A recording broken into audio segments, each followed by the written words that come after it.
안녕하세요. 현실주의자입니다. 오늘 장은 좀 어떠셨나요, 현재 여러분? 오늘 장은 별로였죠. 별로였습니다. 코스피가 상승으로 끝났으나 대형주 중심의 상승이었고 대부분의 종목들이 하락세를 보였습니다. 그렇기 때문에 오늘 방송을 보고 계신 현재 여러분들께서는 포트가 안녕하지 못했을 것 같습니다. 그래서 오늘 하루 고생했다라는 말씀을 제가 드리고요. 지금 현재 미증시가 추가 조정 진행 중입니다. 확실히 바닥 시그널이 없었죠. 그래서 좀 지켜봐야 될 것으로 보이고요. 한국이 이제 매도 피날레, 투매가 발생하면 저는 매수가 유효할 전망이라고 생각하고 있습니다.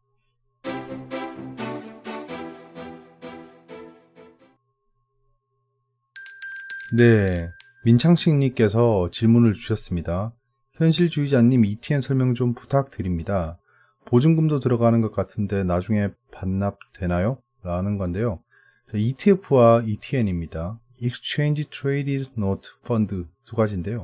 간단하게 알아보겠습니다. 예, ETF, Exchange Traded Fund입니다. 펀드예요, 펀드. 발행 기간은 자산 운용사입니다. 만기가 없어요. 추적 오차 존재합니다. 예, 신용 위험이 없습니다. ETN은 실체가 없고 오로지 발행 기간에 신용으로 우리가 돈을 투자하는 겁니다. 발행 기간은 증권사고요. 만기가 존재하고요. 추적 오차는 없습니다. 정확히 지수를 추종해요. 순간적인 그 IV라고 하죠. 그 가치, 순간 가치인데 그것에 대한 오차는 있을 수 있지만 추적 오차 자체는 없는 거예요. 그냥 추정하면 되는 거거든요. 실제 있는 게 아니니까. 신용 위험은 높습니다. 중위험입니다. 자, ETF를 간단하게 보면 코덱스라고 붙은 건 삼성자산운용, 타이거, 미래에셋 자산운용, KB스타, KB자산운용, 아리랑, 하나자산운용, 킨덱스, 한국투자신탁운용, 코세프, 키움투자자산운용이 합니다. 이 이름이 붙어 있으면 다들 아시겠죠? 코덱스 레버리지라고 하면 코스피 지수를 2배로 추정하는 거. 근데 그건 파생상품이에요. 파생상품이기 때문에 이건 또 세금은 또 다른 문제입니다. 아무튼 그런 것들이고요. ETN은 여기 보시면 신한 레버리지 WTI 원유 선물 ETNH인데요. 이걸 간단하게 보시면 신한, 예, 증권사죠. 다 이름만 보면 알 수 있지만 QV라고 돼 있으면 NH투자증권입니다. 왜 QV인지 모르겠어요. TRUE라고 돼 있으면 한국투자증권입니다. 레버리지, 예, 배수죠. 레버리지면 2배, 인버스 EX면 마이너스 EX. 자, 인버스면 마이너스 1배, 없으면 그냥 1배수예요. WTI 원유 선물을 추정한다는 겁니다. 뭐 여기 뭐 골드도 들어가고 추종 대상 지수가 있겠죠. ETN은 뭐 이게 ETN이라고 설명을 하는 거고요. ETF는 없어요. 있는 것도 있고. H는 환율 해지를 하느냐 마느냐입니다. 원유 선물 같은 경우에는 환해지를 해야겠죠. 왜냐하면 환율에 따라서 굉장히 가격이 크게 움직입니다. 그렇기 때문에 환해지를 하는 상품이다라는 겁니다. 간단하게 ETF, ETN 이렇게 알아봤고요. 사실 투자하는 입장에서는 사실 큰 관계는 없습니다. 큰 관계는 없어요. 월요일 시초가 하락 후에 단기 반등 예상이라고 했는데요. 일단은 월요일 시초가 하락 후에 단기 반등했죠. 그리고 오늘도 코스닥은 뭐 미미하게 하락하긴 했지만 또 상승을 했었죠. 코스피는 오히려 상승했어요. 자, 이렇게 끝났는데요. 이때 제가 말씀드렸던 게 아직 완벽한 단기 저점 신호는 없음입니다. 제가 이번에 신기하게 지수 투자를 하지 않았죠. 추가 하락 또는 조정세가 보일 거라고 예상을 하고 있었습니다. 근데 오늘 미국 증시가 떨어진다는 것이 한국 증시의 하락으로 이어지진 않을 수 있지만 분명히 시초가에 안 좋은 영향을 줄 겁니다. 자, 단기 폭락세는 진정될 것으로 보인다. 최소 단기간 동안 횡보할 것이라고 생각했잖아요. 근데 상승했기 때문에 상승분을 모두 반납해도 그냥 그러려니 하면 된다라는 겁니다. 몰랐잖아요. 경제지표 추가 악재는 대비 필요해요. 순간 폭락 후 하락폭 복구할 것으로 예상합니다. 다음 폭락이 오면 지수를 적극적으로 트레이딩할 예정입니다. 제가 뭐 그냥 넓게 안 봐도 되죠. 뭐 몇 년치를 봐도 되지만 간단하게 코로나 반등 이후로 생각하면 제가 지수로 손해본 적 없죠. 예. 그래서 제가 확실한 타이밍에 지수 매수를 들어갈 겁니다. 아직 뭐 확실한 타이밍은 보이지 않아요, 사실. 월요일 같은 반등은 제가 절대 못 먹습니다. 자, 투자의 기준봉 이거 오랜만에 말씀드리죠. 이런 케이스가 생길 때마다 단기 반등을 예상하고 매수합니다. 일봉으로 캔들 3-4개를 넘기지 않아요, 웬만하면. 웬만큼 긍정적인 시그널이 나오지 않으면 일봉 3, 4개를 넘기지 않습니다. 즉 일주일 정도 가지고 있는다는 거죠. 왜냐하면 단기적으로 무언가 악재가 발생했기 때문에 하락한 것이죠. 그러면 주말에 그 악재가 요동칠 수 있는 겁니다. 그렇기 때문에 주말을 오버위크하지 않는다는 겁니다. 지금 현재 코스닥 차트입니다. 자, 지금 이렇게 하락했다가 상승했는데요. 결국에는 뭐라고 해야 되지? 제가 생각하는 이런 흐름들이 안 나왔다는 거예요. 그래서 매수를 하지 않았고요. 20선 지지하고 올라가는 모습이지만 모르겠어요. 이게 지금 떨어지면 이 양봉 중간쯤까지 올 수 있을 것 같아요. 그럼 큰 폭락이죠. 근데 그때 바로 매수하지 않을 겁니다. 대충. 그때 미증시 선물이랑 그 다음에 환율 그리고 주변 국가의 증시 상황 그런 것들을 좀 봐야겠죠. 채권의 움직임 같은 것들인가. 아무튼 단기 트레이딩 할 때 봐야 될 건 굉장히 많아요. 한 번에 판단을 해야 됩니다. 그러니까 경험이 굉장히 중요하다는 거예요. 이때 보시면 제가 적극 투자했을 때죠. 이때는 보시면 자 이때랑 비슷하죠. 이때랑 비슷합니다. 여기 하락 여기 밑꼬리가 달렸을 때 이때 매수했는데 한 번 더 하락한 뒤에 올라갔죠. 그래서 제가 이때 추가 매수를 했었고요. 한 번, 그 다음에 쭉 올라가는 거죠. 쭉쭉쭉 이렇게. 그래서 케이스 2번이라 생각하고 그때 투자를 했어요. 저는. 아직 지수 투자는 보류하고 있습니다. 이번에 지수 투자를 하지 않은 이유 중에 하나예요. 제가 생각하는 패턴이 아닙니다. 예, 이 패턴을 보고 이 패턴이 떴으니까 투자해야지 이런 거는 굉장히 1차원적인 접근이고 위험합니다. 그러니까 좀 글로벌 매크로를 다 같이 모니터링 잘 해보시죠. 지금 현재 지수를 흔들 만한 악재는 없습니다. 그냥 결국에는 매동 때문에 움직이는 흐름으로 보이고 거기에 몇 가지 악재가 끼얹어 있죠. 테슬라의 S&P 500 편입 실패라든가 이런 것들이죠. 폭락이 오는지 좀 지켜보려고 해요. 적절한 타이밍에 지수의 비중을 태울 예정입니다. 이번에 큰 폭의 하락이 발생하면 그냥 묻고 더블로 가. 차익 실현 매물이 어쩌고 저쩌고란 말이 정말 많이 나옵니다. 지금 현재 증시 관련 뉴스를 보면 차익 실현 매물로 인해서 하락했다. 차익 실현 매물로 인해서 하락했다. 어쩌고 저쩌고. 외국인이 매도해서 하락했다. 그냥 잘 모르겠으니까 하는 개소리 중에 하나입니다. 진짜. 염증이 납니다. 이런 애들 보면. 제가 이런 애들을 몇 년 동안 보고 있었어요. 차익 실현은 늘 있습니다. 늘 있어요. 예. 매도가 있잖아요. 항상. 걔들이 그럼 차익 실현이지 손절하겠습니까? 지금 계속 올랐는데. 코로나 반등 이후에 계속 차익 실현 매물은 있었어요. 저도 계속 차익 실현 했었죠. 다시 투자하고 그랬지만 지금 현재는 매수세가 실종된 겁니다. 차익 실현은 늘 있었고 매도는 늘 있는데 매수세가 없어진 거예요. 매수를 하지 않는다는 겁니다. 사람들이. 왜? 현재 매수할 이유가 없잖아요. 매수할 이유가 없습니다. 호재가 막 만발해 있는 것도 아니고 그렇다고 지금 악재가 있는 것도 아니에요. 그렇기 때문에 늘 있던 매도세를 받아낼 만한 그 뉴페이스가 없다라는 겁니다. 현재. 그러니까 차익 실현 매물이 어쩌고 해서 떨어졌다가 아니고 늘 있던 차익 실현 매물을 받아줄 매수 주체가 없을 뿐더러 지금 현재 매수 주체가 없는 것에 두려움을 느낀 사람들이 매도를 하기 때문에 결국엔 매수 매도의 싸움에서 매도가 이기고 있는 거죠. 폭락론자가 이기고 있는 건 아니에요. 그러니까 그냥 정상적인 시장입니다. 그러니까 매수할 만한 이유가 없다는 거예요. 그게 답니다. 지금 현재 테슬라가 폭락 중입니다. 마이너스 15%인데요. 이때까지 상승폭에 비하면 미미하긴 합니다. 이유는 S&P 500의 편입이 안 됐습니다. S&P 500을 추종하는 자금이 39조가 넘죠. 근데 이 낙수효과, 프로그램 매매, 그 패시브 자금이 들어오는 효과를 못 본다는 겁니다. 추가 발표는 있을 것으로 예상합니다. 작년에도 한 두 번인가 픽스했던 것 같아요. 그러니까 다음 주쯤에 아니면 이번 주 11일 주말쯤에 아마도 발표가 추가적으로 있을 건데 그게 테슬라의 편입을 의미하진 않습니다.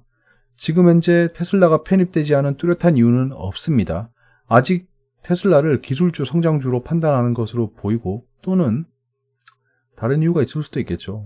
테슬라의 하락을 원하는 사람들이 있을 수 있는 겁니다. S&P도 어차피 국가기관도 아니에요. 지2의 타산을 보기 위해서 운영하는 애들입니다. 그냥 빨리 자리 잡은 거죠. 그러니까 여러분들이 기관 리포트를 보고 공부하듯이 기관 리포트가 뭡니까? 차라리 지들 배 채우려고 쓰는 겁니다. 근데 사람들은 그걸 맹신하죠. 약간 그러니까 신용평가사도 똑같은 거예요. 신용평가사가 무슨 전 세계가 인증하거나 국가가 인증하는 그런 기관이 아니에요. 그 개인 기업입니다. 걔들이 무슨 신용평가하는 게 지들도 이 속에 맞게 하겠죠. 우리 IMF 사태만 봐도 그렇습니다. 제가 나중에 시간이 엄청나게 많이 남으면 IMF 폭락에 대해서 지난 리먼 사태 때처럼 다뤄보고 싶은데요. 그때 이 신용평가사들이 우리나라를 어떻게 유린했는지가 나와요. 그거를 한번 다루면 여러분들 억장이 무너질 겁니다. 그것도 좀 재밌을 것 같긴 한데. 아무튼 신용평가사들이 짬짬이 해가지고 그 외세 자본이랑 짬짬이 해서 우리나라를 신나게 털어먹은 사건 중에 하나예요. 더 크게 많이 하락하면 전 테슬라를 좀 매수해 보겠습니다. 악재 호재는 변함이 없습니다. 지금 백신 개발에 대한 호재가 계속 있죠. 근데 여러분, 미증시에서 지금 길리엇 사이언스, 그 다음에 모더나, 이노비오 같은 차트를 보면 상승폭을 다 반납했어요. 다 반납한 상태입니다. 굉장히 좀 신기하긴 합니다. 우리나라랑 좀 대조되죠. 우리나라 아직도 코로나 관련주는 하늘 끝에 있습니다. 신풍제약 같은 경우에는 다시 전고점까지 가버렸죠. 오히려 돌파를 했어요. 이거는 진짜 기념비적인 일입니다. 말이 되는 이게 상황이라 생각하십니까? 아직 작전 세력이 덜 털어먹었다. 그 종목에 작전 세력이 안 붙어 있다라고 생각하는 것도 되게 기네스북에 오를 일이라고 해야 되나? 좀 신기한 일입니다. 정부의 부양정책 발표는 계속 있죠. 지금 코로나 추경도 얘기했고, 근데 이게 부양정책이라고 보기 좀 애매해요. 근데 정부가 정책 발표를 하고 있다 정도로 보시면 되고, 그렇게 강력한 호재는 아니다라는 겁니다. 한 가지 호재 있다. 정부의 부양정책, 정부는 아니죠. 하느니, 국채를 매입하겠다고 했죠. 왜냐면 지금 계속 추경을 하고 있고, 적자 국채를 발행하고 있으니까, 채권 시장의 밸런싱이 무너지고 있습니다. 그러면 결국엔 채권 가격에 왜곡이 발생할 거고, 그런 것들을 선제적으로 막기 위해서 한은에서 국채를 매입하겠다라고 얘기한 겁니다. 네. 자, 테크 셀링 게더 페이스라고 하는데요. 이런 역시 미제들도 똑같죠. 이제 미국 애들을 미리견이라고 하겠습니다. 미리견이 뭔지 아시죠? 미리견 애들이 이래요. 얘들도 똑같은 말하죠. 차익 실현하고 있다. 기술주 위주로 차익 실현하고 있고 떨어지고 있어가지고 마켓이 떨어지고 있다라는 얘기를 하고 있습니다. 트럼프가 threaten, 위협했다는데요. massive tariff, 대량의 관세를 중국에 매기겠다. 만약 내가 재선이 된다면 이건 제가 여러분들한테 선심 써볼까요? 제가 로또가 된다면 여러분들한테 1억씩 쏘겠습니다. 잠깐만, 5,000명 정도 보시니까 1억씩 쏘면 5,000억이네. 로또 돼도 제가 파산하는 거네요. 아무튼 이런 겁니다. if 화법인데요. 제가 제일 싫어하는 겁니다. 만약에 뭐뭐라면 절대 뒤에 쓸데없는 말을 하는 겁니다. 제가 1억을 드리겠다라고 하는 말은 말로 선심 쓰는 거지, 제가 로또가 당첨되면이라는 정말 어이없는 확률이 있는 거예요. 트럼프 재선 확률은 그렇게 낮진 않지만 이런 얘기를 하고 있는 겁니다. 이건 진짜 입도 선매하고 있는 거예요. 테슬라 슬럼프 애프터 스탁 세일즈.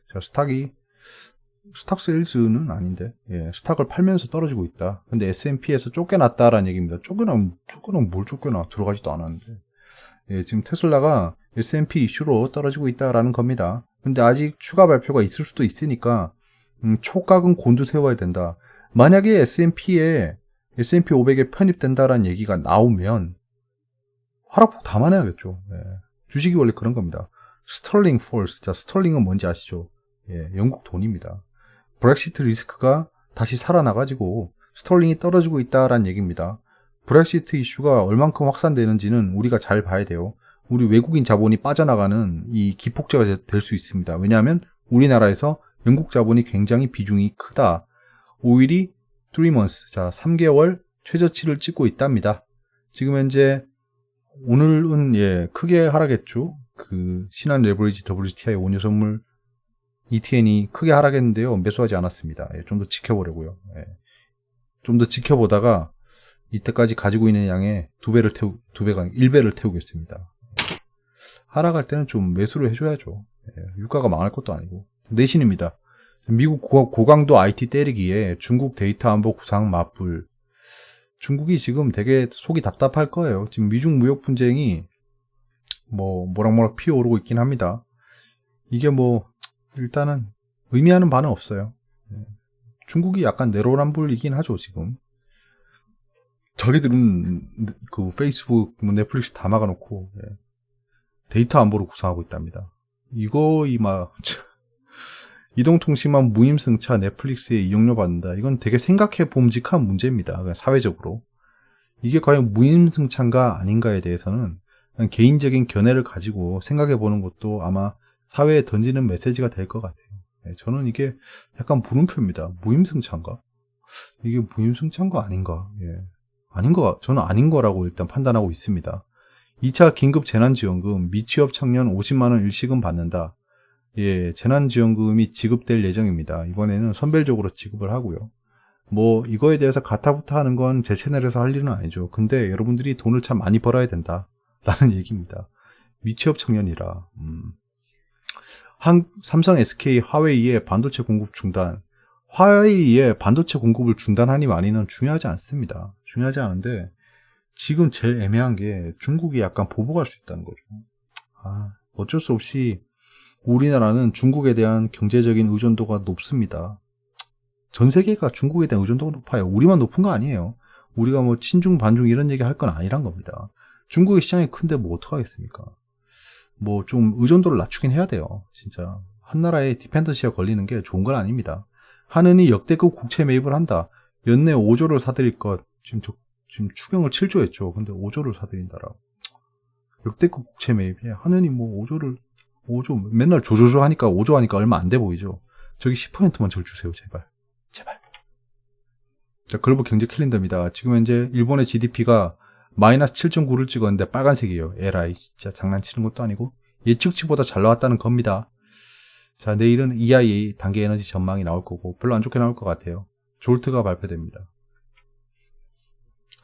오늘 뭐 KDI 경제 동향이 나왔는데 우리나라 경제 성장률이 마이너스 1.1%로 하향 조정했죠. 이거는 코로나 재확산 때문이라고 첨삭을 하고 있습니다. 그래요. 그린뉴딜 자문단 회의. 재건축 초과 이익 환수법 이제 시행령 개정안 국무회의 통과했죠. 내일은 코로나19 대응 중대본 회의가 있고요. 드론을 활용한 도시 시설물 점검 추진, 그리고 스마트시티형 규제 샌드박스 첫 승인 사업 16개 시행이라는 이슈가 있습니다. 그럼 드론이나 스마트시티가 다 잠깐 반짝일 수 있겠죠. 자, 이제 선언 만기일이 다가오고 있고요. 뭐 별 신경 쓰지 마시고요. 카카오 게임즈 상장일 저게 더 중요할 것 같아요. 아이폰 발표는 뭐 아이폰 관련주들 많죠. 뭐 LG 디스플레이라던가 LG 이노텍 그리고 BH 이런 것들이 있잖아요. 테슬라 S&P 500 편입 추가 결정일이 11일까지 결정될 것 같습니다. 뭐 언제 발표될지 모르겠지만 S&P 500 편입일까지 한 두세 번 정도 발표하는 것으로 저는 기억합니다. 지금 여기 각주가 달려있듯이 S&P 편입 실패 시에 2차전지 관련주 폭락 예상. 근데 이거는 제가 잘못 생각한 것 같기도 해요. 일단 좀 지켜봐야 될 것 같습니다. 왜냐? 테슬라가 아닙니다. 이거는 뭐 어차피 기관 리포트에 나온 얘기니까 제가 말할 필요 없을 것 같고요. 유럽 종량학회도 이제 다가오니까 좀 지켜보시죠.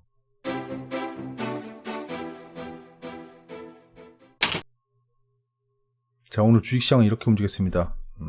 볼까요? 시간에는 좀 떨어지고 끝났어요. 지금 코스피가 2400선에 턱걸이라고 끝났고요. 이거는 되게 오늘 좀 좋게 안 봤어요. 2400에 걸치는 거 보고 좋게 생각하지 않았습니다. 좀 약간 보여주기식인 것 같아요. 오늘 만약 코스닥까지 900에 걸쳤으면 약간 좀 냉소적으로 봤을 것 같아요. 좀 단기적으로 들어간 종목들 비중을 좀 줄이는 상황을 발생시켰을 것 같습니다. 아무튼 개인이 어차피 매수하는 장세고요. 상한가 종목은 8개 정도 나왔기 때문에 뭐 아직도 테마는 살아있다라는 거고요. 상승 하락 종목수를 보시면 하락 종목수가 훨씬 많습니다. 지수는 올랐죠. 그러니까 대형주 위주로만 올랐을 것이다 라는 게 여겨지고요. 코스닥도 약간 좀 대형주가 좀 선방해준 하루인 것 같고요. 지금 움직임을 보시면 시초가를 약간 회복해주고 끝났어요. 코스피는 지금 외국인들이 빨간색인데요. 외국인들이 매수를 하고 끝냈어요. 근데 뭐 동시효과 때 좀 나가긴 했지만 좀 장 중반부터는 매수라는 움직임을 보였습니다. 이게 대형주 특히 삼성전자 위주로 매수를 한 거죠. 개인은 좀 마지막에 팔긴 했지만 지금 기간이 문제예요. 기간이 연기금 말고는 다 팔았죠. 이것들이 좀 애매합니다. 근데 코스닥 같은 경우에는 시초가를 회복 못하고 끝나버렸어요. 이 파란색이 시초가입니다. 지금 물 밑에 있는 거죠. 이 섬이 몇 개 올라와 있어요. 이렇게 울릉도, 독도 약간 이런 식인데 개인만 계속 매수했습니다. 지금 외국인은 딱히 의견이 없어요. 딱히 의견이 없습니다. 개인이란 거의 데칼코만이죠. 개인이 외국인을 추종하는 거겠죠. 당연히 개인이 외국인의 움직임에 따라서 움직이고 있습니다. 기관은 좀 지속적으로 파는 움직임이 보이고요. 기관이 전체적으로 팔고 있어요. 뭐 딱히 뭐 의미 부여는 좀 힘들 것 같지만 그래도 팔고 있습니다. 일단 오늘 매동은 이랬다는 거고, 그 장 마지막 주면은 약간 올라주고 끝났기 때문에 오늘 미국 증시만 개박살이 나지 않는다면 내일 시초가가 뭐 그렇게 흔들릴 것 같지 않습니다. 근데 미국 증시가 박살난다면 시초가는 별로 안 좋겠죠. 근데 그 시초가를 회복해주고 얼마나 버티느냐가 당일 단타를 결정짓는 바로미터가 되는 겁니다. 신용융자는 계속 상승하고 있는데, 신용융자 상승률은 이거 좀 속도 조절을 좀 해야 됩니다. 이거 뭐 날마다 1%씩 오르면 뭐 어떡하자는 거야. 투자자 예탁금은 뭐 미미하게 좀 줄긴 했지만 아마도 내일 조금 늘어날 것이라고 여겨집니다. CMA 잔고는 지속적으로 상승하고 있고요. 그러니까 증시 주변 자금은 지금 현재 완벽합니다. 완벽해요. 정말 완벽. 예. 다우존스, 나스닥 전반적으로 떨어지고 있고요. 그러니까 이거는 그냥 매수세가 없는 겁니다. 차익 실현 같은 거 아니에요. 그냥 매수세가 없는 거예요. 전반적으로 다 떨어지잖아요. 지금 현재 니콜라 말고는 거의 다 떨어지고 있습니다. 예, MSCI 펀드 지수는 오늘 코스피가 상승했기 때문에 그냥 후행하고 있기 때문에 상승하고 있고요. 바이오 지수랑 필라델피아 반도체 중심으로 떨어지고 있죠. 자, 상해 종합, 일본 오늘 다 올랐죠. 예, 아시아 증시는 전반적으로 좋았습니다. 코스닥만 뭐 마지막에 죽었죠. 유로스톡스랑 닥스, 예, 약간 하락하고 있고요. 이것도 그냥 기술적인 움직임입니다. 기술적인 움직임. 매수세가 실종되고 있다는 거예요. 미국채 10년물에 대한 매수가 좀 이어지고 있고요. 3개월물을 팔고 있습니다.